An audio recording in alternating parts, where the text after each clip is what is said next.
हर किस्म के मामलात शहरियों की मदद लई 24 घंटे जिन्होंने अपने दिल दे अपने दफ्तर दे अपने टाइम दे हर चीज़ में वक्फ किया है। साडे शरकपुर की शान प्रेस क्लब शरकपुर की जान मुराद है जनाब मियाँ हाजी खलील अहमद साहब नूं साडे सदर साहब नूं मैं पुरजोश तालियां ने सारे साथी वीरां नूं सारे दोस्तां नूं मेहमानां नूं कहांगा ये मेज़बान हो ने ये महफल उन्होंने हुक्म के नाल उन्होंने खुशी के नाल अज साडे लोकां दे नाल उन्होंने वीरां नाल कहा जी मैं तुहाडा हिस्सा वां। ये नहीं भी कोई लफ्जी गल्लां ने। वो प्रेस क्लब दे विच कोई किसी भी मसलक नाल किसी भी फिरके दे नाल कोई इवेंट किसी का भी आंदा है ईद शबरात कोई भी इवेंट होंदा वे तो उन्होंने दरवाजे खुले ने खुशी के नाल सारे इवेंट का हर वीर के नाल मिल के इंजॉय ने अल्लाह ताला ने इस दिल के नाल भी माला माल किया है। मैं उन्होंने रिक्वेस्ट करांगा भी वो 2 मिनट स्टेज पर तशरीफ लियान ते अपने कोई मुख्तसर के टाइम के सानू जो पैगाम देना चाहते हैं प्रेस क्लब वालों दोस्तों वालों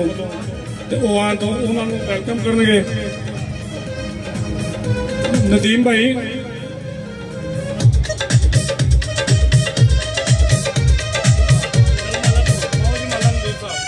ये साढ़े जी भी शरकपुर के प्रेजिडेंट ने अपनी यूनियन जी टाउन कमेटी जी है उन्होंने क्रिश्चियन कम्यूनिटी के नदीम भाई ने ते अपनी कौम लिए भी बहुत ज़्यादा और इन्हों की पूरी जी कम्यूनिटी उन्होंने शुक्रगुजार हाँ और असी इन्हों के हर साल साडा जहन होता है कि इन्हों खुशियों के नाल असी अपनियां भी खुशियां इन्हों तकसीम करिए इन्हों के नाल मिक्स करके असी इन्हों के हर इवेंट के भरपूर शिरकत करते हैं। और इन्होंने जोड़े मोहब्बत भरे अल्फाज बोले ने मेरे जात वास्ते मैं इन्हों का भी शुक्रगुजार हाँ। और बाकी जी तकरीर या जो चंद अल्फाज ने वो मैं अपने बड़े भाई जनाब मलक मंजूर सिंह साहब ने रिक्वेस्ट करांगा कि वो ही आके इन्होंने बनते। मैं चौधरी ज़हीर बाबर साहब का बहुत शुक्रगुजार हाँ। चौधरी बरकत साहब का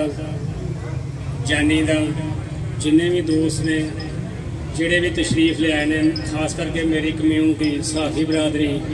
मैं सब की तरफों साफी बरादरी की खसूसन साफी बरादरी की तरफों मैं अपने दोस्तों का शुक्रगुजार हाँ कि उन्हें सानू इत्थे बुलाया सानू जिहड़ा कोई 2 लफ्ज़ कहने का मौका दिता। मियाँ जिला लतीफ गुजर साहब जी बाकी जिन्हें भी मेरे दोस्त ने सदीक बादशाह साहब क्यूम खान साहब तमासर नकवी साहब हाजी खलील साहब ज़हीर हैदर साहब फरूक तारड़ साहब नदीम असलम साहब मलक जमशेद साहब ताज मोहम्मद सागर साहब असी इन्होंने सारिया की तरफों जोड़ा है चौधरी ज़हीर बाबर साहब का बहुत बहुत शुक्रगुजार हाँ। तो इंशाअल्लाह ताला असी पहले भी चौधरी ज़हीर बाबर साहब के हर इवेंट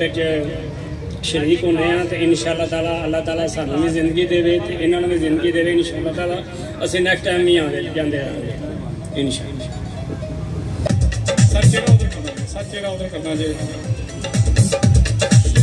साहब ने जी ट्रिडे वाली तो साढ़े प्रेस क्लब के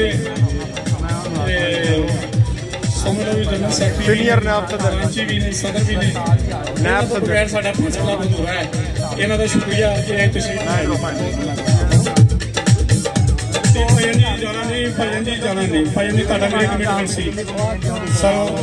खत्म हो गया सारे बुला लिया इन्हों माला पाएंगे शराफत साहब आजो साहब ये भी बड़े लाड राजा जे एवं रोज रुस जाता कोई रोज तो भरजाई साड़ी कहती रुसिया है रुसदा उहदे नाल ही है। शाकर भाई शाकर शाकर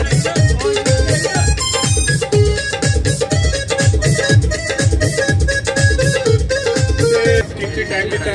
जनाब नदीम असलम साहब शुक्रिया सर